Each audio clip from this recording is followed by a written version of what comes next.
Ele é amplamente reconhecido como um dos mais notáveis, se não o maior, imperador romano de todos os tempos. Muitos chegam a considerá-lo como um dos maiores líderes da história. Durante seus 40 anos de reinado, o Império experimentou um período notável de prosperidade econômica e paz.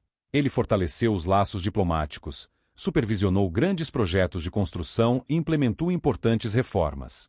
Ele seria o grande responsável por colocar fim a décadas de guerras civis. O homem que mudaria a face de Roma. O responsável pela Pax Romana. Seu nome era Caio Otávio, ou Otaviano, que ficaria conhecido como Caio Júlio César Augusto, o primeiro imperador de Roma. Roma em 23 de setembro de 63 a.C. Foi o dia do nascimento do futuro imperador. Sua família paterna vinha de Velletri, uma cidade volsciana localizada a aproximadamente 40 quilômetros a sudeste de Roma. Ele nasceu na propriedade chamada Oches Red, no Monte Palatino, bem próximo ao Fórum Romano. Durante a infância, recebeu o cognome Turinus, possivelmente em homenagem à vitória de seu pai em Turi sobre um bando de escravos rebeldes, alguns anos após seu nascimento. De acordo com Suetônio, a família Otaviana era uma antiga e distinta família de Velletri. Ele menciona que não apenas uma rua na parte mais movimentada da cidade levava o nome de Otávio, mas também havia um altar consagrado por um membro da família Otávia, que foi um líder em uma guerra contra uma cidade vizinha. Devido à grande população de Roma na época, Otávio foi criado na aldeia natal de seu pai em Velletri. Ele menciona a família equestre de seu pai apenas brevemente em suas memórias. Seu bisavô paterno, também chamado de Otávio, foi tribuno militar na Sicília durante a Segunda Guerra Púnica, e seu avô ocupou vários cargos políticos locais. Seu pai, que tinha o mesmo nome de Otávio, foi governador da Macedônia. Sua mãe, Átia, era sobrinha de Júlio César. O pai do jovem Otaviano faleceu em 59 a.C., quando ele tinha apenas 4 anos. Sua mãe, Átia, casou-se posteriormente com Lúcio Márcio Filipe, um ex-governador da Síria, que afirmava descender de Alexandre, o Grande, e foi eleito cônsul em 56 a.C. No entanto, Filipe não demonstrou grande interesse pelo jovem Otaviano, que acabou sendo criado por sua avó materna, Júlia, irmã de Júlio César. Talvez esse seja um dos motivos da aproximação de César com seu sobrinho neto. Júlia faleceu em 52 ou 51 a.C., e Otaviano, ainda jovem, proferiu o discurso fúnebre em sua homenagem. Após a morte de Júlia, sua mãe e seu padrasto assumiram um papel mais ativo em sua criação. Aos 15 anos, Otaviano vestiu a toga virilis, um marco de sua entrada na vida adulta, e foi eleito membro do Colégio dos Pontífices em 47 a.C. No ano seguinte, foi encarregado de organizar os Jogos Gregos em homenagem ao Templo de Vênus Genetrix, construído por Júlio César. Segundo Nicolau de Damasco, Otaviano desejava se juntar à campanha de César na África, mas foi dissuadido por sua mãe. Em 46 a.C., com a permissão dela, acompanhou César na Espanha para enfrentar as forças de Pompeu. No entanto, adoeceu e não pôde viajar imediatamente. Ao se recuperar, navegou sozinho, mas sofreu um naufrágio.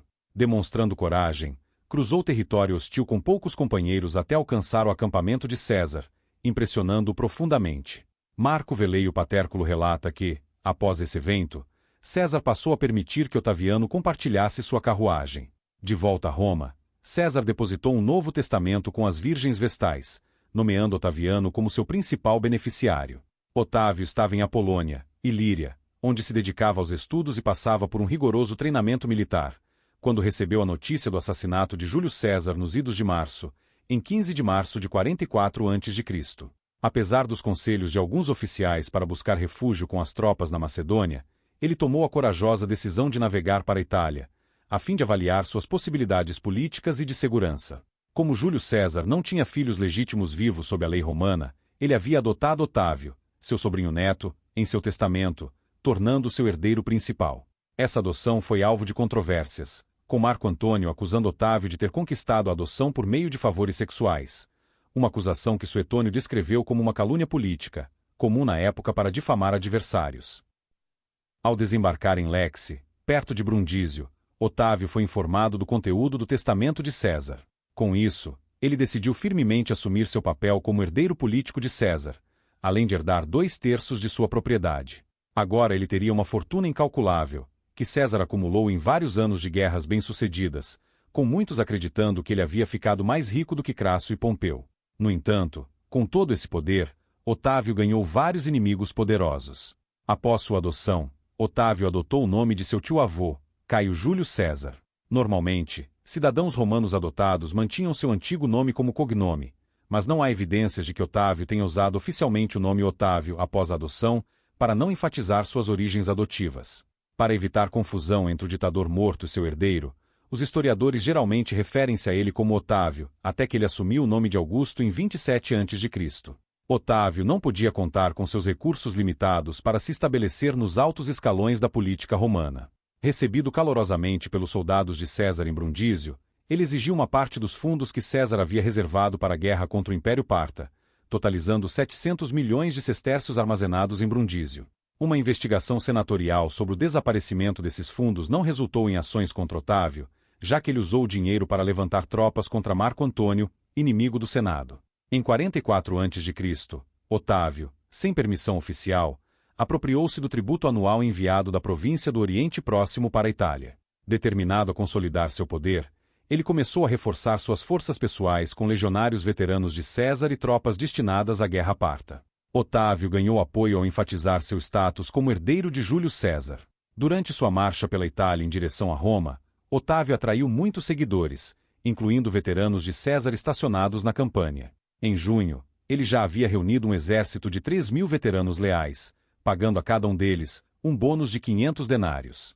Em 6 de maio de 44 a.C., Otaviano chegou a Roma, encontrando o cônsul Marco Antônio, um antigo aliado de Júlio César, em uma trégua tensa com os assassinos de César.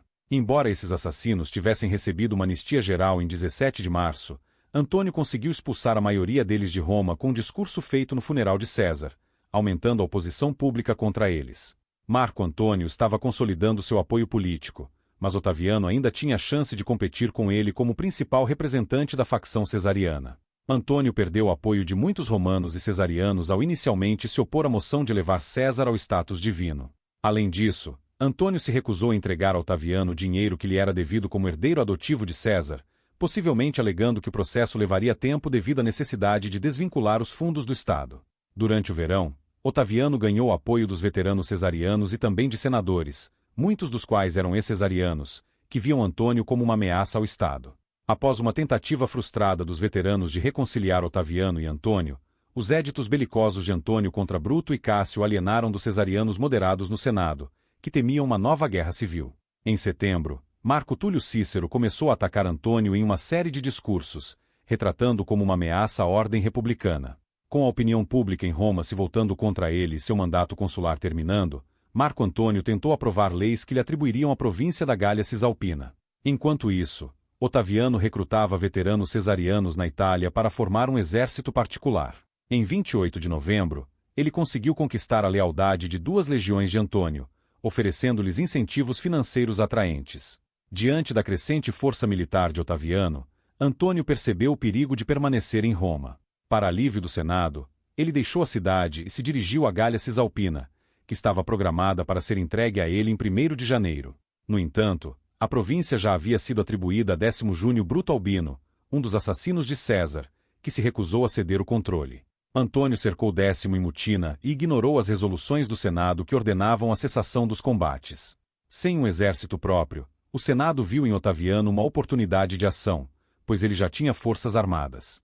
Cícero, um dos líderes do Senado, defendeu Otaviano contra as provocações de Antônio sobre sua falta de linhagem nobre e a imitação do nome de Júlio César, elogiando sua piedade tradicional. A pedido de Cícero, o Senado empossou Otaviano como senador em 1º de janeiro de 43 a.C.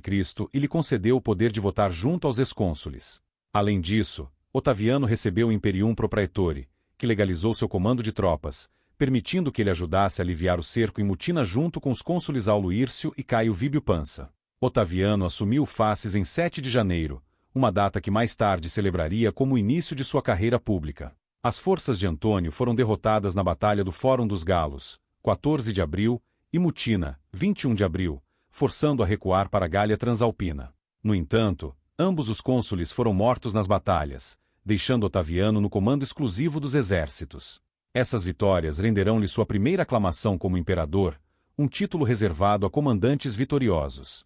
Apesar das vitórias, o O Senado recompensou mais a Décimo Bruto do que a Otaviano pela derrota de Antônio e tentou transferir o comando das legiões consulares para Bruto. Em resposta, Otaviano permaneceu no Vale do Pó e se recusou a participar de qualquer ofensiva contra Antônio.